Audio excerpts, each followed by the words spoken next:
Morning, everyone. We're going to talk about STEMI with multivessel disease and cardiogenic shock, and we're going to present a case.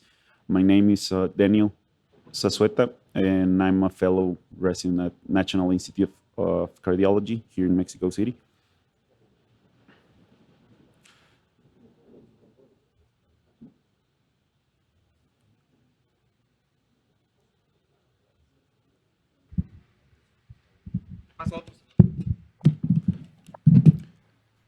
In the case of a 55-year-old male, former smoker, diabetic, insulin user, and uncontrolled disease with Hodgkin lymphoma in remission with chemotherapy and radiotherapy since 2011.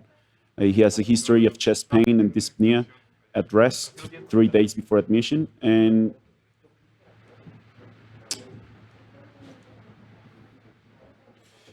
he was referred to our ER. We received the patient with blood pressure of 95/55, heart rate of 110, respiratory rate of 20 times per minute, and saturation of 90%.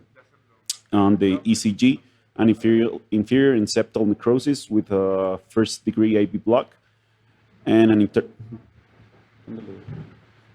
intermittent right bundle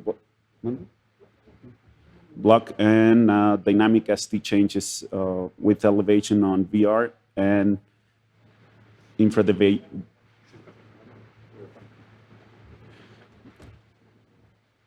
and echo with the LV ejection fraction of 20%.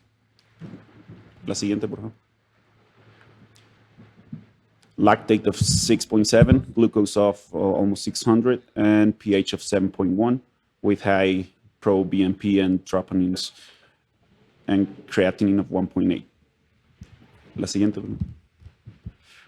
We took him to the cath lab for an angio, and we found a dissection of the left main, what appeared to be a total chronic occlusion of the left LAD, and proximal circumflex with a Medina 111. Next. Right coronary artery with a proximal dissection and a distal lesion too.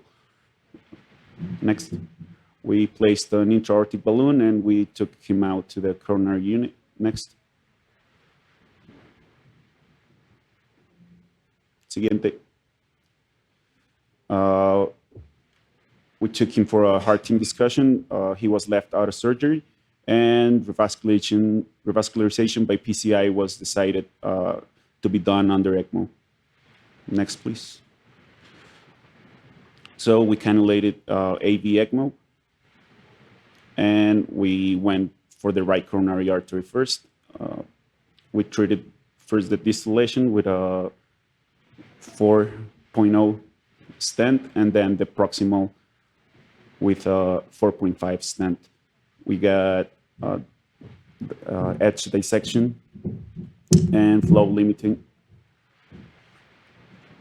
So we had to place another stent next.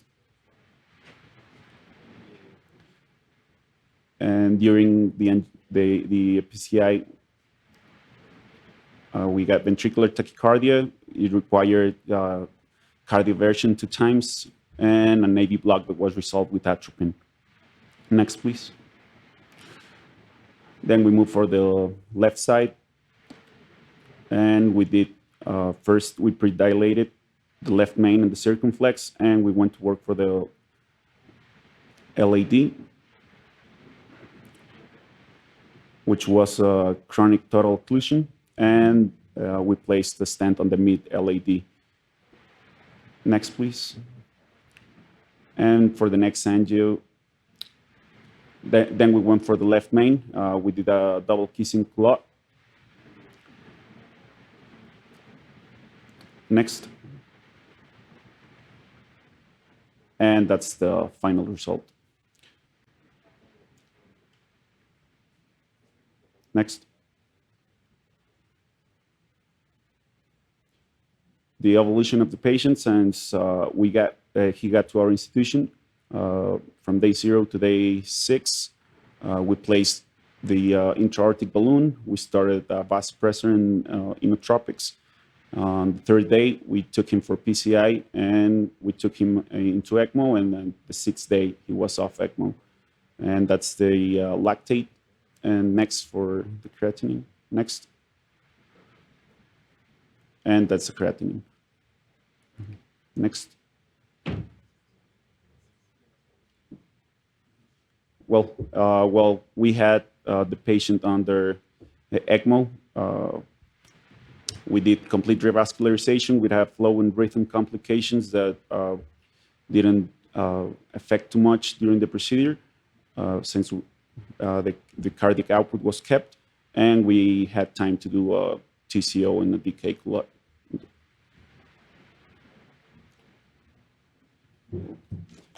Thank you.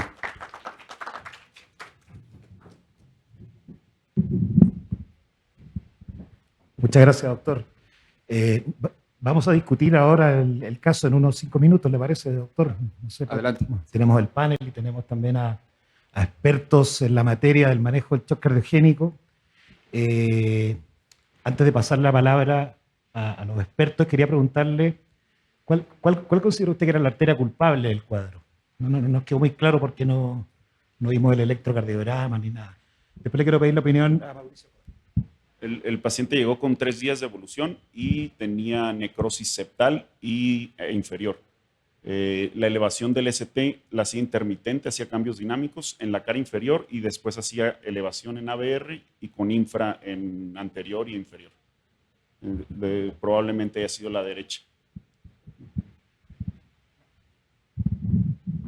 Me gustaría conocer cómo usted hubiera manejado este caso en su centro. No, el caso está muy bien manejado, obviamente, muestra que hay experiencia en el centro con ECMO, que no es fácil de encontrar en cualquier centro, requiere una muy buena evaluación porque el ECMO está asociado a numerosas complicaciones. Y bueno, y el tema de la revascularización, tener en cuenta el estudio culprit shock, pero en este caso estamos con ECMO, así que está en completo, en soporte completo, entonces decidieron hacer los 3 vasos en el mismo procedimiento, así que no, yo creo que lo hubiésemos hecho de la misma manera. En Estados Unidos tenemos más fácil para nosotros exponer el impela y hacerlo, probablemente hubiese hecho con un impela CP y hubiese hecho el vaso culpable y probablemente hubiese hecho en un segundo tiempo al otro vaso de acuerdo a la evolución, pero siempre con un team de shock. Excelente caso, felicitaciones, un caso extremo, como ya se mencionó. Me gustaría conocer la opinión de la doctora Miranda. ¿Hubiera actuado de la misma manera? ¿Qué consideraciones tendría al respecto? Sí, creo que es un caso que llegó sin ninguna posibilidad de sobrevivir. Definitivamente es un caso complejísimo, trivascular, tronco, todo, ¿no? Lesiones muy complejas. Es muy importante saber cuál es la lesión culpable. En infarto con elevación del ST y choque cardiogénico, creo que ahorita vamos a tener unas magníficas presentaciones sobre eso, está contraindicado, ¿no?, hacer todo en un mismo tiempo, tal cual lo comentó el doctor. Entonces, ser como más cautelosos con el medio de contraste, con todo esto. Yo creo que a tu paciente le fue muy bien por el ECMO. Creo que me estoy adelantando un poquito a lo que vamos a ver, pero mi opinión personal es que ahorita todo el pronóstico del paciente con choque cardiogénico va a cambiar gracias a los dispositivos que tenemos ahora de apoyo, ¿no?, de apoyo ventricular. Entonces, no sé si hubiera sido diferente la evolución, si hubieras esperado a hacer después la arteria no culpable, ¿no? Pero qué bueno que le fue muy bien y es un caso complejísimo. Excelente. Yo creo que vamos a tener la oportunidad de volver al caso después de cada presentación, que todas las presentaciones tienen que ver con este caso tan espectacular que se mostró. Así que vamos a continuar con el programa, presentando al doctor Hector Tamez. El doctor Hector Tamez ayer nos acompañó también en el Congreso y en Estados Unidos y nos va a hablar de la clasificación y pronóstico del consenso del SCAI Shock. Gracias, Héctor. Okay. Hola, ¿qué tal? Buenos días. Muchas gracias por el privilegio de dejarme estar aquí platicando con ustedes. Perfecto. Voy a empezar con 2 casos. Tengo 10 minutos, déjame poner esto. Ok. El caso del lado izquierdo es una persona de 72 años que tuvo dolor de pecho requirió, tuvo fibrilación ventricular, requirió 2 choques, un STEMI de la descendente anterior, le pusieron un stent y esto pasó en otro hospital y después nos lo trasladaron a nuestro hospital. El caso número 2 es totalmente diferente. Es un paciente de 49 años con ischemic cardiomyopathy, fracción de eyección similar al primer caso, de unos 20 al 25%, y tuvo un arresto cardíaco hace muchos años y ahorita tiene un defibrilador. Si vemos los signos vitales, son bastante parecidos en los dos pacientes. Claro, el caso número 1 está en norepinefrina y vasopresina. Tienen similar examen clínico y los dos tienen una fracción de eyección del 25%. Un laboratorio importante aquí es que el ácido láctico del primer paciente es de 12, que está muy elevado comparado con el paciente del caso número 2, que es de 2.7. Entonces, estos pacientes están en choque cardiogénico, obviamente. Creo que nadie tendría duda de esto. Y esto causa toda la serie de problemas que vamos a platicar. En interés del tiempo no voy a pasar a ir un poco rápido en esta parte. La definición de choque cardiogénico cambia un poco dependiendo pero en general requiere hipotensión y un problema de circulación de los tejidos. Sabemos la espiral de la muerte aquí, en la cual hay un insulto principal, causa un problema del miocardio, baja de gasto cardíaco, aumenta la SVR, las resistencias periféricas. Eso baja mucho más la presión, la perfusión coronaria, etcétera, etcétera. Entonces, ¿qué vamos a hacer con estos pacientes? Les vamos a poner más medicinas, vamos a empezarlos con Impella, con ECMO, vamos a ponerles un Protect 2 Duo, etcétera, etcétera. Entonces, si vemos a los estudios randomizados, para empezar, si sumamos todos estos pacientes, estos son todos los estudios que se han hecho en choque cardiogénico randomizados. Son 2.000 pacientes, 1.800 pacientes en total. La mayoría de los estudios tienen 100, 200 pacientes. Es raro el estudio que tiene más de eso.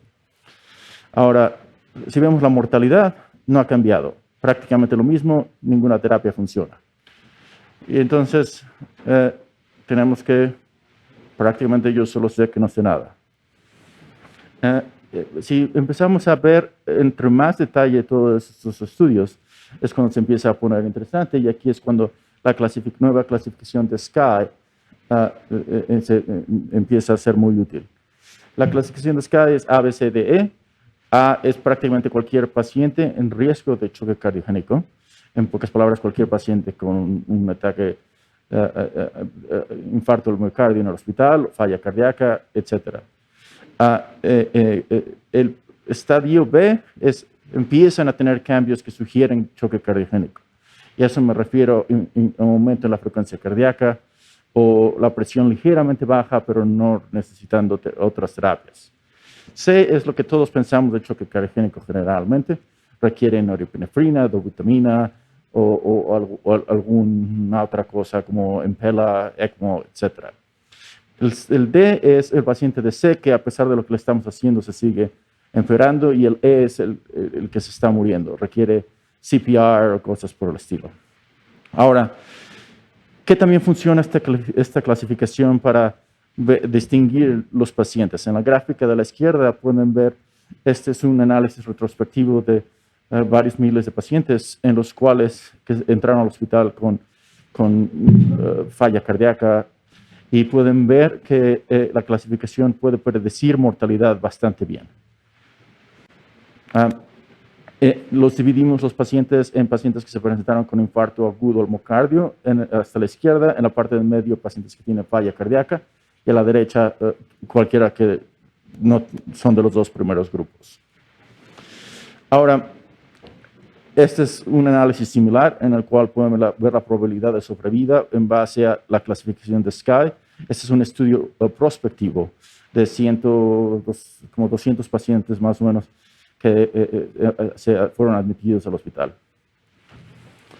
Ok, todos sabemos todo esto. Entonces, ¿cuál es el propósito de esta clasificación? Sabemos que si tienes un ECMO, no es lo mismo que si tienes una presión baja y sin ninguna otra medicina. Creo que la importancia de esta clasificación nos permite tener mucha más granularidad cuando vamos a hacer estudios clínicos.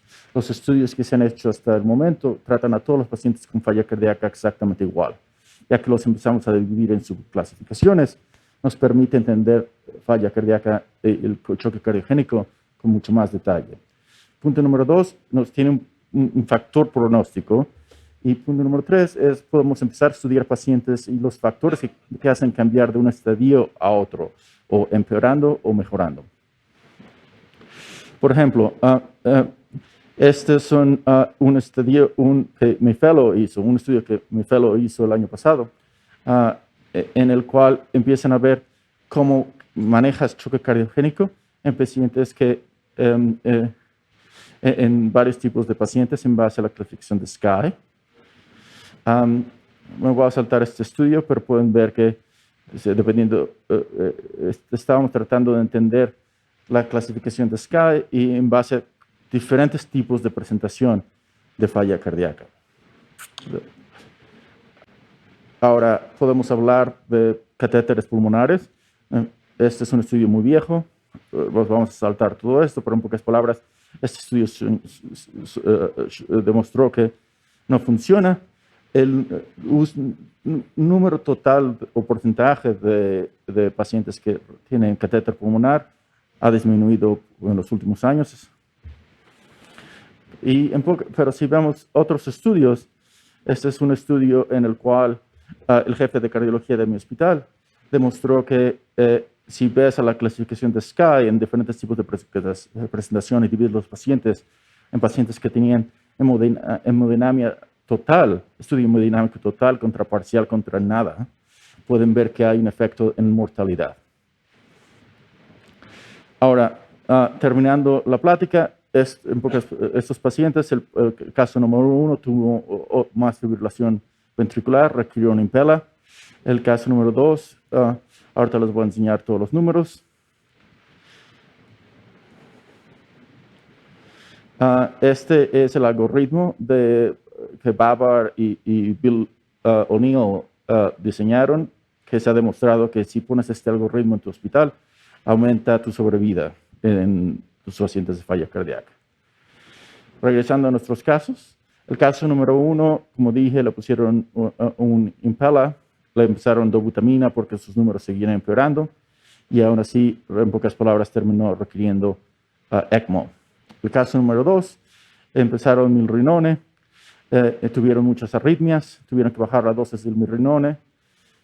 Y aquí es otra parte que es muy importante, que quiero recalcar mucho. En la parte izquierda tiene el nivel de ácido láctico cuando se presentan al hospital y creo que todos sabemos que entre más alto, más mortalidad. Pero en la parte derecha creo que es lo más importante. Demuestra que lo que más importa es qué tanto mejora tu ácido láctico en las primeras 4 a 8 horas de que te presentas al hospital. ¿Qué también estás soportando estos pacientes o no? Ahí es cuando es muy importante ver tu clasificación de SCAI, la hemodinamia, por qué el paciente está en el hospital y ser muy agresivo, tratar de resolver todos los problemas para ayudar al paciente. Estos son estudios en los cuales demuestra cómo se mejoró el ácido láctico en las primeras horas. Divides a los pacientes y ves un estudio bastante importante en mortalidad. Lo mismo en metaanálisis. Y terminando nuestros pacientes, el paciente tuvo impela, después lo de que hablamos de ECMO y del impela, se fue a casa el día 21, fracción de eyección del 30%. Caso número 2, requirió un impela por 5.5 y está en nuestra lista de trasplante. Y listo. Ok. se me olvidó, la última cosa que quiero mencionar, este es uno de mis estudios favoritos, que uno de mis mejores amigos hizo. Es un estudio del doctor Ye, el único estudio randomizado de paracaídas, y demuestra que los paracaídas no funcionan.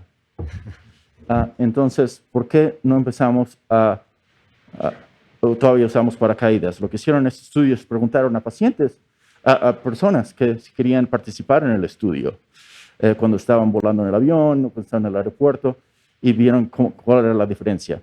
El estudio tenía un DSMB, estaba en los registros, es un estudio perfectamente bien diseñado. Pero les voy a enseñar mi compañero saltando del avión. Porque nadie quiso saltar cuando el avión estaba volando. Así que demostraron que todos el paracaídas no funciona cuando saltan, cuando el avión está como aquí. Lo mismo, tienen que tener cuidado en los estudios de choque cardiogénico. ¿Ok? Gracias. Excelente.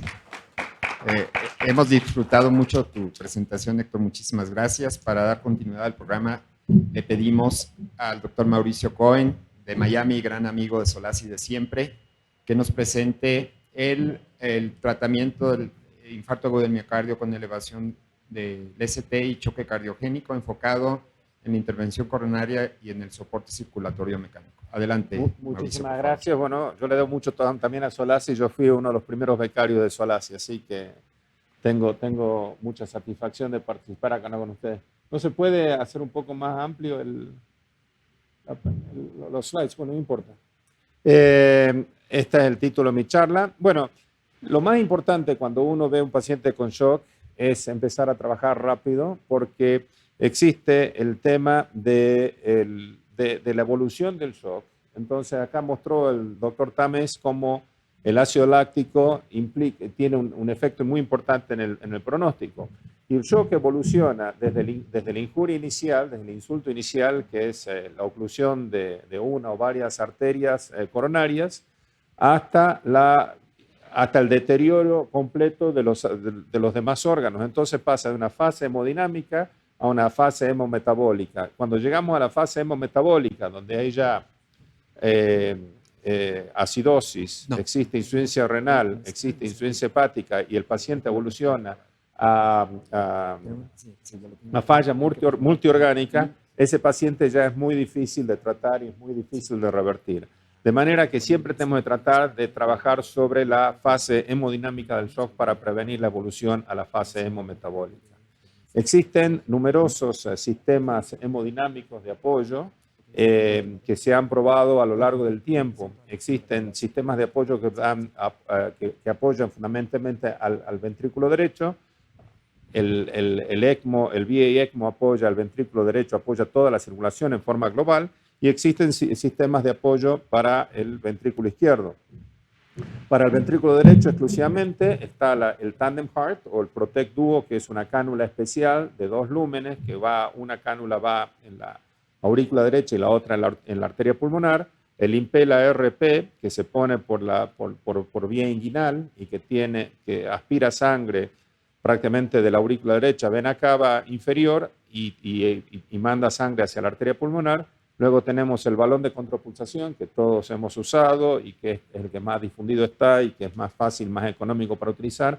Luego tenemos el Impela 2.5, el CP, el de 5.0, y existe ahora un nuevo sistema de 9 French que permite mandar 5 litros de volumen por minuto, y el Tandem Heart. Están bien descritos en este trabajo. Con respecto al balón de contrapulsación, todos conocemos el estudio AEBP Shock 2, que es el estudio que hizo Holger Thiel en Alemania, donde se randomizó balón de contrapulsación versus el tratamiento estándar.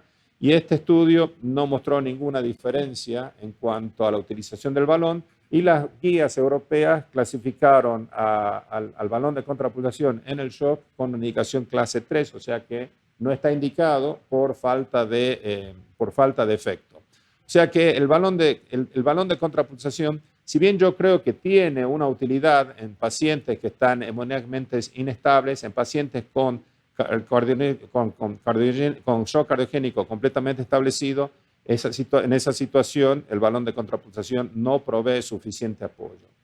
Luego tenemos este metaanálisis de Holger Thiele también, que es unas personas que más avanzó el conocimiento en el shock, que muestra, en el cual se eligieron 4 estudios, 2 con tandem heart versus balón de contrapulsación y 2 con impela versus balón de contrapulsación, y mostró que no hay diferencia entre los sistemas más avanzados y el balón de contrapulsación. Pero es muy difícil demostrar una diferencia en un sistema versus el otro. Tiene que ver con los pacientes incluidos que no estén suficientemente enfermos o que estén demasiado enfermos y que ya hayan atravesado el grado de futilidad. Por ejemplo, uno de estos estudios es el estudio IMPRES. En este estudio solamente se reclutaron 48 pacientes, fueron un estudio de 2 centros que se hizo en Europa. La mayor parte de estos pacientes habían tenido paro cardiocirculatorio, 100% estaban en ventilación mecánica, y muchos de estos pacientes ya tenían muerte cerebral, tenían injuria anóxica cerebral, y 46% en realidad murieron de injuria cerebral anóxica. Obviamente es muy difícil en esta población donde ya estamos prácticamente digamos, cerca de la futilidad, mostrar un beneficio de una droga, de un dispositivo versus otro. Bueno, los sistemas de apoyo circulatorio mecánico también tenemos que ver a la hemodinamia, y acá tenemos el famoso diagrama del shock y el espiral, digamos el espiral que termina en la muerte, y con los diversos elementos fisiopatológicos del shock. O sea, todos estos sistemas mejoran la hemodinamia del paciente, aumenta el índice cardíaco, aumenta el cardiac power output, aumenta la presión capilar pulmonar, disminuye la presión capilar pulmonar, aumenta la presión arterial, pero también existe un lado oscuro donde aumentan las complicaciones vasculares, la isquemia del miembro inferior, aumentan el riesgo de sangrado y también disminuyen el lactato. A pesar de todo eso, la mortalidad fue neutra en este análisis. Este es un estudio, un statement que sacó Circulation, publicado por Tim Henry, que muestra los diferentes espectros y a dónde queremos apuntar con cada uno de estos tipos y configuraciones de sistemas de circulación mecánica. Tenemos, cuando hay predominantemente falla derecha, tenemos el Impela RP, el Protect Duo, pero en general siempre es difícil encontrar shock que sea solamente involucre un solo ventrículo, y siempre tenemos que estar muy atentos a la subsecuente falla del ventrículo derecho para actuar rápidamente, y para eso tenemos un índice que es el índice de pulsatilidad de la arteria pulmonar, o el índice PAPI, que nos permite evaluar si el ventrículo derecho está fallando y actuar en forma consecuente.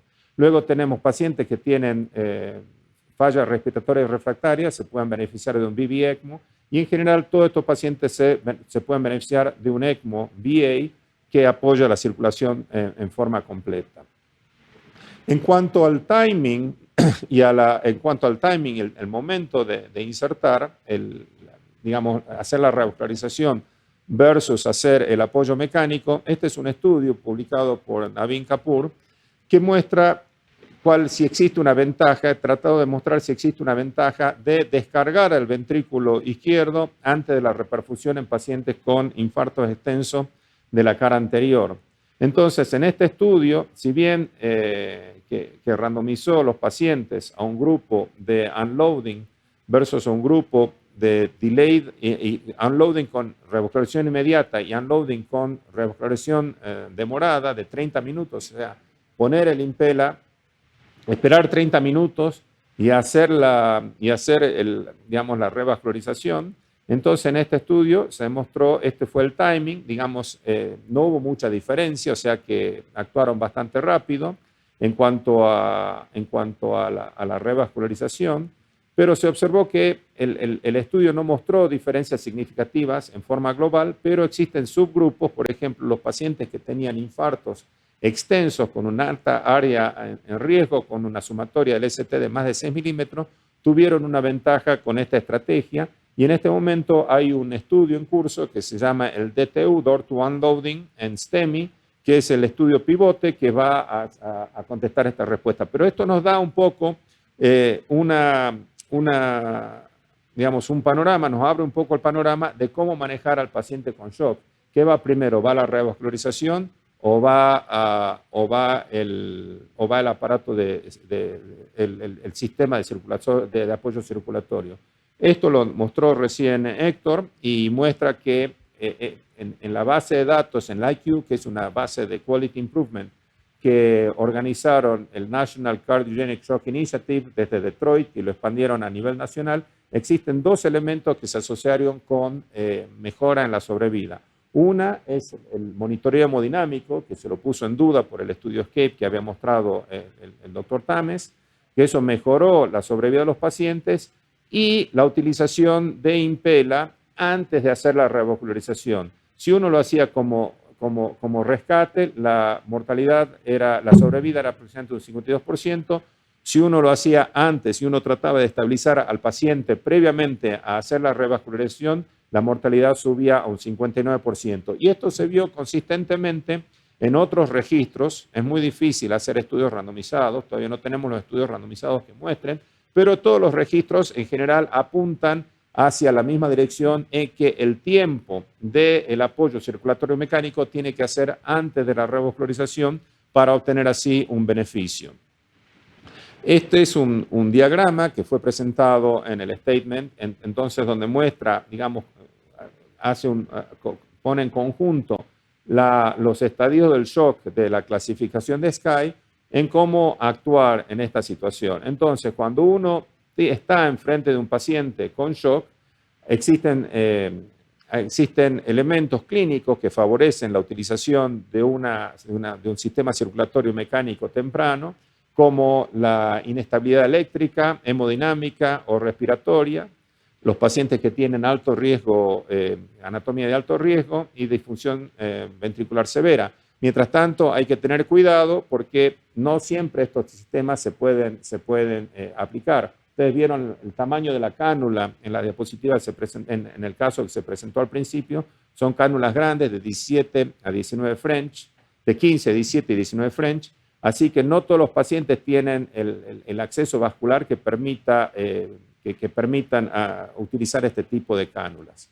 Y el tratamiento tiene que ser individualizado. Se ha visto un incremento bastante importante en el uso de apoyo circulatorio mecánico, mayormente a expensas de la utilización de Impela, porque es un dispositivo que es realmente fácil de aplicar, y han salido algunos estudios que han puesto un poco una palabra, digamos, de precaución, porque no en todos los casos se observan los beneficios con estos dispositivos como se observaron en otros estudios. Por ejemplo, estos dos estudios, el primer estudio de Druva muestra que la mortalidad incluso aumentó con la utilización de Impela comparada con balón de contrapulsación, y aumentó también el sangrado y aumentó el riesgo de injuria vascular. Y el estudio de Schrage, que fue un registro europeo, mostró que la mortalidad no cambió con la utilización de Impela versus el balón de contrapulsación, que fueron pacientes que fueron macheados al grupo que se estudió en el estudio IVP Shock 2, y mostró que no había diferencia en la mortalidad, pero que había una incidencia de complicaciones isquémicas periféricas y sangrados graves en el grupo que recibía Impela. Estamos todos esperando con ansiedad los resultados de este estudio, el Danger Shock, el Danger Shock Trial, Danger porque se hace en Dinamarca y en Alemania.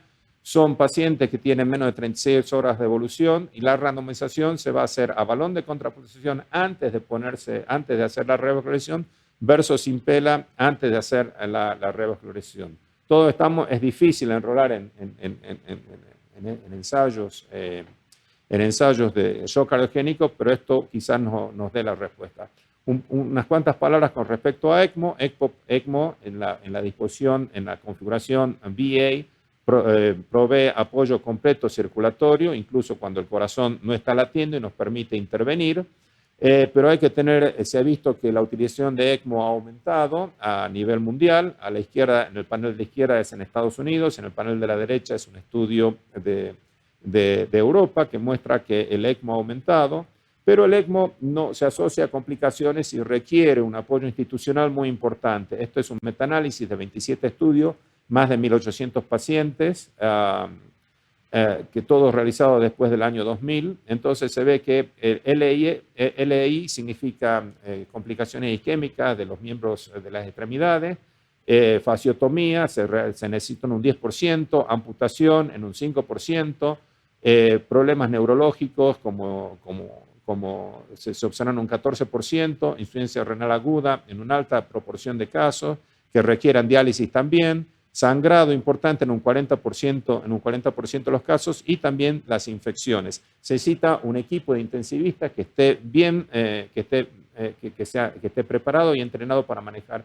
este tipo de agentes, este tipo de dispositivos. El ECMO en la disposición VA no disminuye la poscarga del ventrículo izquierdo. Al no disminuir la poscarga del ventrículo izquierdo, hace que el ventrículo izquierdo trabaje más y quizás no se recupere porque eso aumenta la tensión parietal y aumenta el consumo miocárdico de oxígeno. De manera que existen configuraciones para descargar al ventrículo izquierdo y una de las configuraciones que se ha probado en estudios observacionales es el ECPELA o ECMELA, y en este estudio ha mostrado que si se pone en forma precoz el ECMELA, resulta en mejores resultados y disminuye la mortalidad comparado con el VA ECMO en forma común. Un slide similar fue presentado previamente que muestra todos los estudios que están en curso, así que la última palabra todavía no está dicha. ¿Cuándo se debe hacer la escalación en los sistemas de apoyo circulatorio dinámico? Bueno, hay que considerar las necesidades del paciente versus las capacidades tecnológicas de la institución y la capacidad de los operadores para no cometer errores, porque estos son pacientes muy graves, de muy alta mortalidad, y las complicaciones son complicaciones horribles. Ver que un paciente pierde una pierna es realmente una complicación horrible. Esto acá estamos mostrando con respecto a la clasificación de SCAI, qué tipo de dispositivos utilizar, y cuando uno pasa de la clasificación C para arriba, uno tiene que estar empezando a pensar más allá del balón de contrapulsación, incluso más allá del impela, y empezar a considerar el ECMO en los pacientes que están en extremo o deteriorando. Por último, este algoritmo pone todo en conjunto.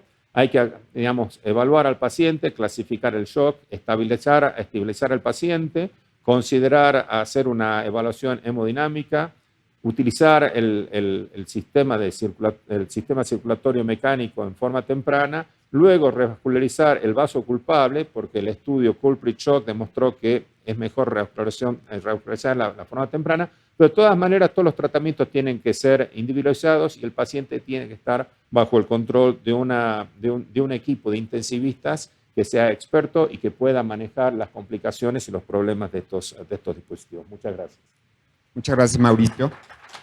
A continuación tenemos a la doctora Alexandra Lansky. Desafortunadamente no nos pudo acompañar, tampoco se pudo conectar en línea.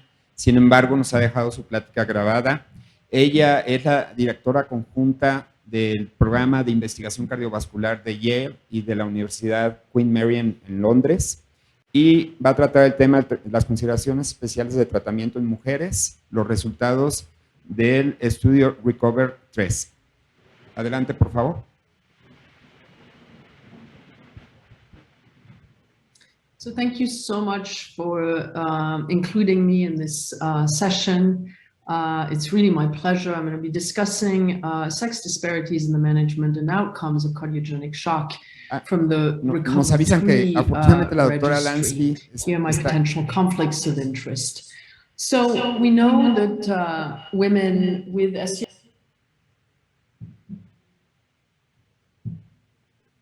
So thank you so much for including me in this session. It's really my pleasure. I'm going to be discussing sex disparities in the management and outcomes of cardiogenic shock from the Recover3 registry. Here are my potential conflicts of interest.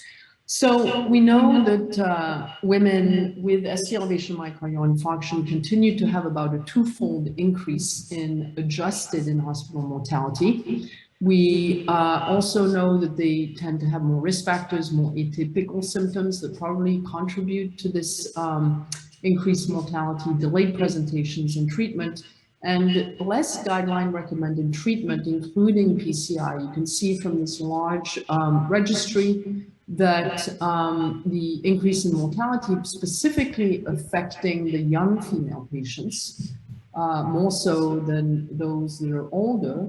And comparing young patients to older patients, you can see again that there is less PCI being performed, as well as some of the other performance measures, all obviously contributing to worse outcomes.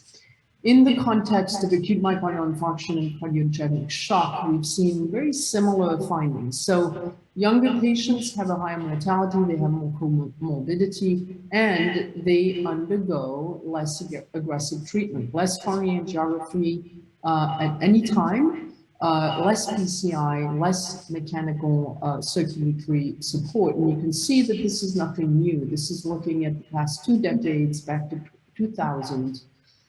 Male patients here in terms of the trends in mechanical circulatory support use, here female patients, and there have been these disparities, this difference over time as a percentage of patients presenting.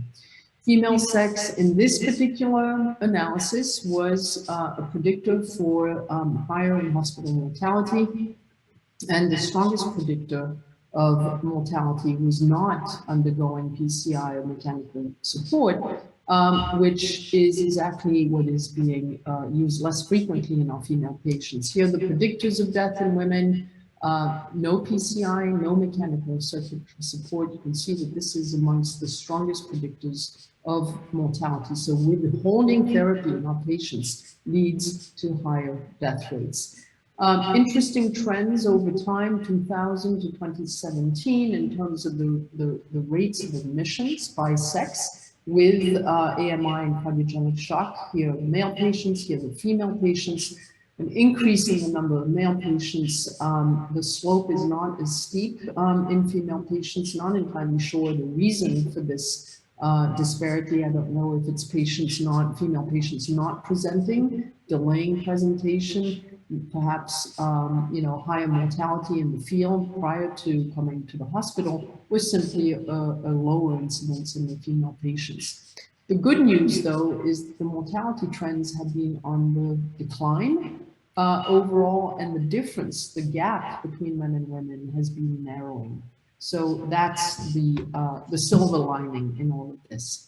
So what kind of information do we have in terms of looking at these sex differences? This is the shock registry published back in 2001, so quite old, but I still think there's some very good information. This is close to 1,000 patients, 36% are female patients. What we see is beyond the fact that women have more risk factors, they do tend to have more acute complications. More severe mitral regurgitation, more ventricular septal rupture. And in terms of the mortality overall in the series, it was 61% mortality rate, women 63, 59% in men. It was not different, but clearly you can see that there are some numerical differences. Now, obviously patients that undergo revascularization, whether female or male, had better outcomes than those that were not candidates for revascularization. And again, on the basis of either revascularization or no revascularization, there were no differences in mortality between the sexes. This is from the randomized IVP shock trial. Again, looking at sex-based differences, same message, higher risk factors for our female patients. Another interesting observation is that they come with lower systolic blood pressure, diastolic blood pressure compared to their male counterparts. And you can see that there is a slight excess mortality here on day 1 that tends to narrow over time. Overall, there's no significant differences between the sexes in terms of mortality rate. In fact, female sex was not an independent predictor of mortality. So overall, I think we can say that in the context of cardiogenic shock, we're really not seeing major differences in death rates between men and women. There are differences in how they present. It seems like they have more shock when they come in. So moving on, this is from the CVAD registry. So we're now looking at the use of Impella, and this series was trying to evaluate the timing of the Impella use in these patients with AMI and cardiogenic shock. Overall, earlier use of Impella, so before PCI compared to after PCI, you can see that there is a significant benefit in mortality from earlier use of Impella support. Now, extending this to a sex-based analysis, again, we're looking now at survival. So survival tended to be slightly lower in the female patients compared to the male patients. But interestingly, using the Impella support pre-PCI had a greater mortality benefit in women, and that was significant compared to the male patients. Trends were similar between the sexes. So this is why we went on. We wanted to evaluate this similar question, the Recover 3 registry. This is a post-market registry at 45 sites in the United States and Europe. Patients included in this registry were recruited between 2017 and 2019, so this is a contemporary series. And again, our intention here was to evaluate the timing of Impella placement on outcomes by sex. So we identified 358 patients, 23% being female patients. And in terms of the breakdown here, pre-PCI use versus post-PCI use, it was about 50-50 for the female patients, 60% pre-PCI use for the male patients, 40% post-PCI. And again, this is clinically driven. Some of the differences and looks at the baseline characteristics, not much in terms of differences, the main being a difference in body surface area. Looking at some of the hemodynamics, again, we're seeing in our series that women had low arterial pressures compared to male patients. You can see that here, they tended to be more anemic, but otherwise the populations were well matched in terms of the presentation. Procedural characteristics, more women first go to balloon pump before escalation to Impella support, 22 versus 13%. And when Impella is used, much more frequently, we're seeing the Impella 2.5 being used compared to Impella CP compared to male patients. And the other big difference here is that we're seeing that the duration of Impella support tends to be longer with or shorter in female patients compared to male patients. In terms of the outcomes, where women, we looked at the impact of escalating inotrope usage, and you can see as you escalate inotropes, the survival is dismal, particularly in female patients, so 19% survival compared to 31% survival for patients on more than 2 inotropes. So worse, apparently, or as it appears in the female patients compared to the male patients. And also the timing of Impella use, so pre-PCI usage compared to post-PCI usage of Impella was associated with a survival benefit in female patients that we did not see in the male patients. And that really speaks to trying to address the pathways of management of cardiogenic shock overall for our patients, but specifically for female patients. This has been published in our journal, the Society. We did look at some of the independent predictors of mortality, specifically in female patients, and the escalation of inotropes and vasopressors prior to the use of Impella was an independent predictor of mortality. In fact, the strongest with an odds ratio here of 3. So clinical implications, what we can say from the data that I've showed you, women are older, they have more risk factors and more complications. They do have a higher mortality following ST elevation myocardial infarction, but in the context of cardiogenic shock, mortality are very similar across the sexes, but PCI and mechanical support are used much less frequently in female patients.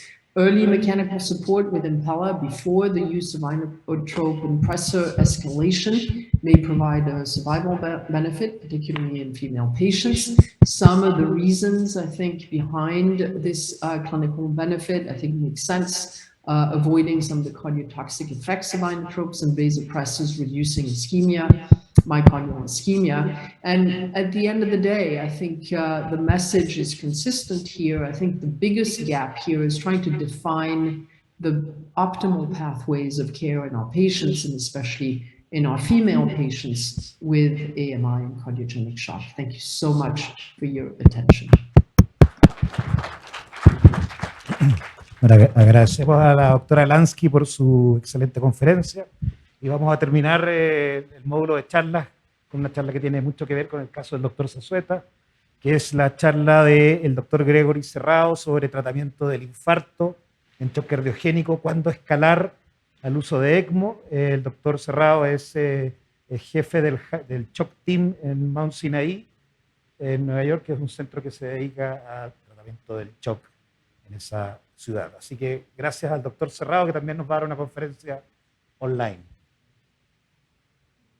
Great. Can you hear me? Yes, doctor. Thank you very much. Thank you. So thanks for having me here, and I really appreciate this opportunity. I have the pleasure today of speaking of treatment of STEMI with cardiogenic shock, and specifically when to escalate to ECMO. This is obviously a broad topic that's very nuanced, but for the sakes of being succinct, I've divided into what I think are the two most practical and important indications to escalate to ECMO in the setting of STEMI. And that is refractory cardiac arrest, and the second is persistent shock post-PCI despite Impella support. And I'll speak a little bit about each of those to go through them. So in terms of refractory cardiac arrest, as many of you know, a very, very important trial in mechanical circulatory support in general was done in November of 2020 by Dr. Yiannopoulos, who's an interventional cardiologist at the University of Minnesota. What they did was they took 36 patients with refractory ventricular fibrillation over a 10-month period of time and randomized patients into standard of care, which is regular ACLS, plus EKG if ROSC is obtained, plus PCI if clinically indicated, versus taking the patients to the cath lab with CPR in progress, placing them on ECMO, doing angiography, and then PCI if anatomically appropriate. And they found a striking difference in survival. They found a 7% survival in the standard of care group versus a 43% survival in the ECMO plus PCI group. And the statistical difference between the two was so significant that the trial was actually terminated early due to ethical concerns of how superior the experimental group was to the control. And obviously this trial was important in proving that this works, but also I think it was extremely important in helping us learn exactly what patients we should be doing this in. And I think there's three categories of things that define the correct patient or ideal patient to use this technology on. And the first category is rhythm. And I think it's important to note how they defined refractory ventricular fibrillation, and that is not responsive to 3 attempts at defibrillation and 300 milligrams of amiodarone. Next is clinical criteria. So I think it's clear to all of us that this is a very cumbersome approach, both in terms of hospital resources and in terms of financial expenditure. And for these reasons, we really have to focus the use of this approach on those that are most likely to benefit from it. And there's extensive clinical criteria that they listed in the trial, which you can reference and go through. But I think the most important thing, to sum it up, is that we use this technology on young and previously healthy individuals, those that have minimal no-flow time, meaning the time from cardiac arrest to the start of CPR, whether that's by a bystander or a medical professional, is very, very short. And importantly, that the patient is able to get to a center and cannulated within 60 minutes of the cardiac arrest, because salvage beyond this point of time after a cardiac arrest is very, very unlikely. And I think most importantly, they gave us objective metabolic criteria to look for as an estimate to how effective ACLS has been up until this point. And, you know, if ACLS is ineffective for whatever reason, whatever happens thereafter, there will be irreversible end organ damage. So defining these criteria to look at to help predict that before starting ECMO is a really effective way to increase the yield of applying the technology. So there's 3 things that they look at, and 2 of 3 needed to be true in order to proceed with the pathway of ECMO CPR plus PCI. And that is an end tidal CO2 of greater than 10, it's a lactate of less than 15, and it's adequate oxygenation as evidenced by a arterial PaO2 of greater than 50 or an oxygen saturation of greater than 85%. So I'm going to stop there on this topic and just summarize in saying that I think ECMO for cardiac arrest is one of the biggest and best indications for ECMO in the setting of STEMI. And we should strongly consider ECMO for STEMI in the setting of cardiac arrest in a select subgroup of patients to facilitate PCI if not able to achieve ROS via standard ACLS. I'll pause on that now and go through what I think is the second important and practical indication to escalate to ECMO, and that is persistent shock post-PCI despite Impella support.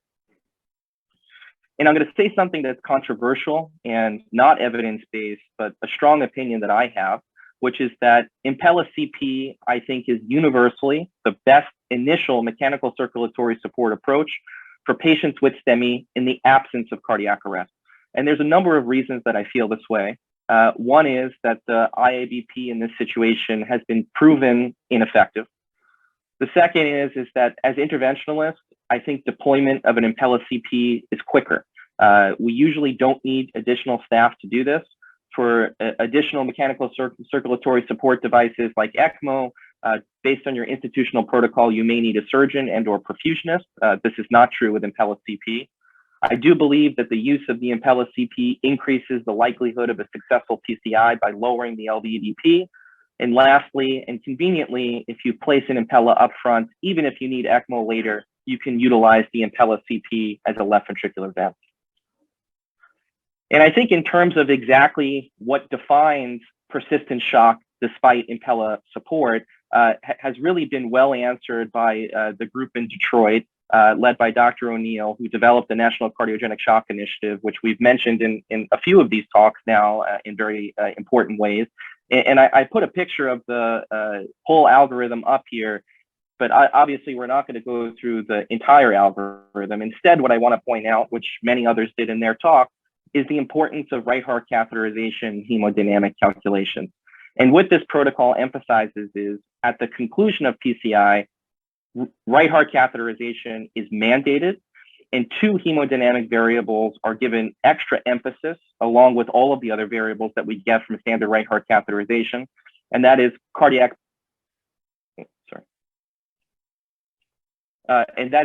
power output, for which the formula is listed here, and pulmonary artery pulsatility index, for which the formula is listed here as well. Cardiac power output, as we all know, is just a more robust and wholesome marker of body perfusion, which combines the importance of cardiac output and mean arterial pressure. And pulmonary artery pulsatility index is an important calculation which represents quantitatively what the right ventricular function is. And I think a few things can happen. So if you do a PCI and you do a right heart catheterization after, you calculate your cardiac power output. And 2 things can happen. You can find that your cardiac power output is less than 0.6, or you can find that your cardiac power output is greater than 0.6. And as we said, if the cardiac power output is greater than 0.6, this defines adequate mechanical circulatory support, and the patient may even be a candidate for rapid weaning. However, if the cardiac power output is less than 0.6, this represents a patient who is insufficiently supported in terms of cardiac function. And to help answer the question of what to do next, I think, as they suggest, calculating the PAPI is the best next step. And 2 things can happen when one does this. That is, the PAPI can be less than 1.85, or it can be greater than 1.85. And if the PAPI is less than 1.85, this is most likely persistent shock driven by RV dysfunction and under support of the right ventricle. And one could use RV mechanical circulatory support in this setting, and many do, but it's important to note that ECMO gives both LV and RV support. And if you're struggling from right ventricular failure, ECMO is an appropriate answer in this circumstance. The second is that the PAPI could be greater than 1.85. And if this is the case, this is a largely under-supported left ventricle. And based on your institutional preference, one could use a bigger Impella in this situation, like the surgical Impella 5.5. But again, as ECMO gives both robust RV and LV support, ECMO would also be an appropriate answer in this situation. So just to sum up and conclude this section, ECMO is an option for post-PCA shock despite Impella CP support as defined by a CPO of less than 0.6 to augment either RV support, LV support, or both. I know we're running a little bit over time, and I'll just conclude again with what I started with, which is the two most important reasons to escalate to ECMO, which is refractory cardiac arrest, as we said, and persistent shock post-PCI despite Impella support. And again, thank you for having me here to be part of this great forum. So thank you. Thank you very much, Dr. Serrao. We appreciate that you and Dr. Lansky are still with us. We have maybe 5 minutes to some questions about your topics. And I want to start a question to Dr. Lansky. I don't know if you listen to me. I can hear you, yes. Thank you very much. Dr. Lansky, we all know that women are underrepresented in all trials in cardiology, but especially in AMI trials or shock trials. So, and you show us that they receive less treatment. Why do you think this is still happening nowadays? And what is your message to Latin American physicians that are starting in shock programs here? What I would say is that we have seen this consistently. Why do we see this difference? I think, you know, there are probably several reasons. Perhaps a perception that they have more bleeding complications or potentially other complications. I'd be interested in others' take on this. But, you know, despite the fact that we continue to show these data time and time again, and this is, again, as I showed, it's nothing new. We've seen this over the last 2 decades. You know, what I've also showed is that the benefit of early treatment, early identification and early treatment does have an impact on outcomes. So my message to the physicians and the team in South America is, you know, if you have a female patient, I would not withhold therapy. I would, you know, again, what I showed was it seems not only are we seeing less treatment, but we're also seeing less duration of treatment. We're seeing more escalation of inotropes and more initial treatment with balloon pumps. So there seems to be a reluctance to go to more, to higher support, and whether it be Impella or ECMO. And again, I mean, I presume it's probably because of, you know, at least in large part, the fear of vascular complications or other complications. Thank you, Dr. Lansky.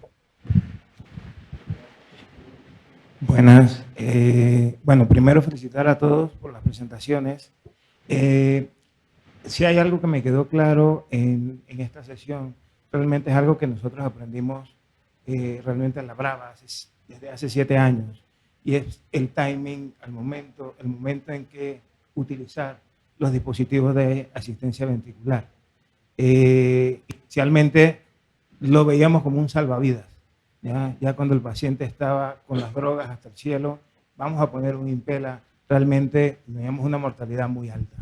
Ya seleccionamos los pacientes en un estadio C, más o menos, tenemos muy buenos resultados. Mi pregunta es para el doctor Cohen, realmente. ¿Crees que en algún momento vamos a cambiar nuestro concepto de puerta-balón a puerta a descompresión del ventrículo izquierdo? ¿qué sería más importante? Un poquito por lo que conversó en su charla.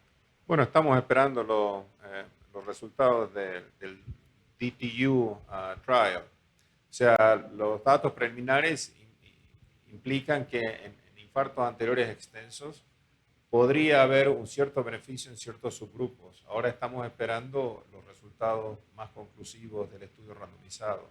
Yo creo que no hay duda, por lo menos por lo que sabemos en este momento, que la intervención precoz, antes de que evolucione el paciente de la fase hemodinámica a la fase hemometabólica del shock, es muy importante. Todos los datos observacionales, excepto uno o dos estudios, muestran que la inserción precoz del dispositivo, y como lo mostró la doctora Lansky, también es muy importante en las mujeres. La inserción del dispositivo de circulación, de apoyo circulatorio hemodinámico es importante antes de hacer la intervención de manera de estabilizar al paciente, y eso también aumenta la presión digamos, miocárdica, disminuye la presión diastólica, y eso también produce una perfusión más efectiva del miocardio y disminuye el no reflow. No sé si estás de acuerdo conmigo, Hector. Totalmente de acuerdo. Estoy muy interesado en los resultados DTU, a ver que sí, tiene el potencial de revolucionar el tratamiento de infarto anterior al miocardio. Actualmente estamos viendo ciertos cambios en la práctica de infarto agudo al miocardio, por lo menos en mi hospital.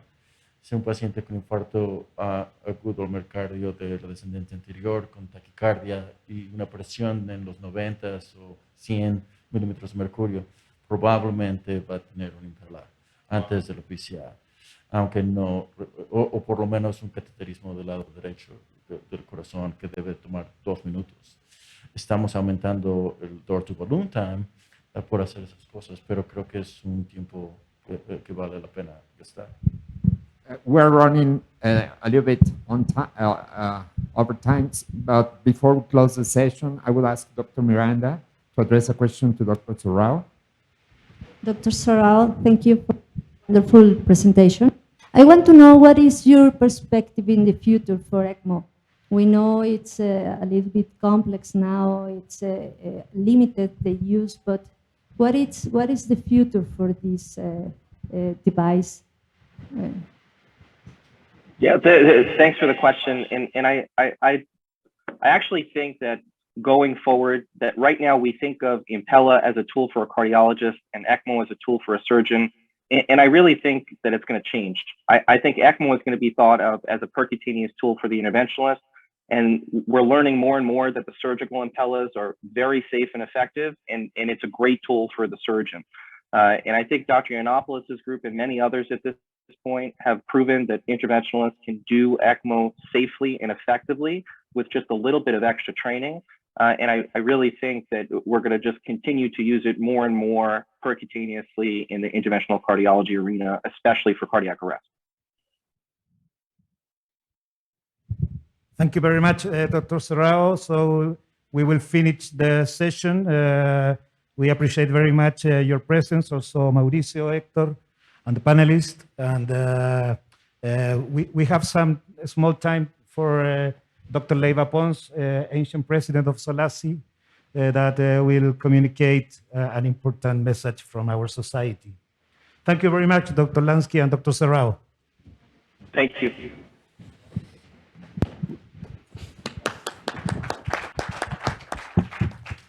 Sí, buenos días a todos. Les voy a pedir 1 minuto de su atención solamente a petición de la mesa directiva de SOLACI. No sé si me tienen la diapositiva de Jorge Jordana. Jorge Jordana es un antiguo impulsor de la industria de los dispositivos de la cardiología intervencionista.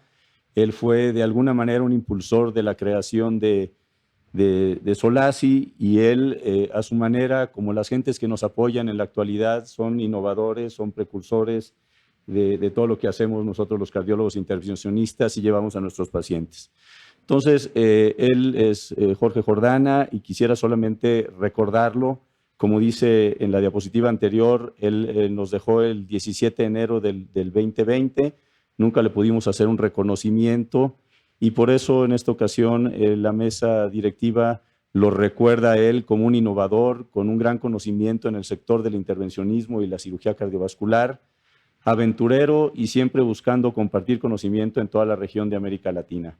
Un gran ser humano y un excelente amigo, y creo que esto de alguna manera refleja lo que significa justo lo que vemos aquí afuera de toda la industria que nos acompaña, que nos apoya, que nos da la retroalimentación, que nos permite innovar y que al final esto redunda en el beneficio de nuestros pacientes. Entonces, solamente un recuerdo para Jorge Jordana y gracias a ustedes por su atención. Creo que son las cosas importantes que SOLACI tiene que hacer por nuestros impulsores. Muchas gracias a todos y buen día.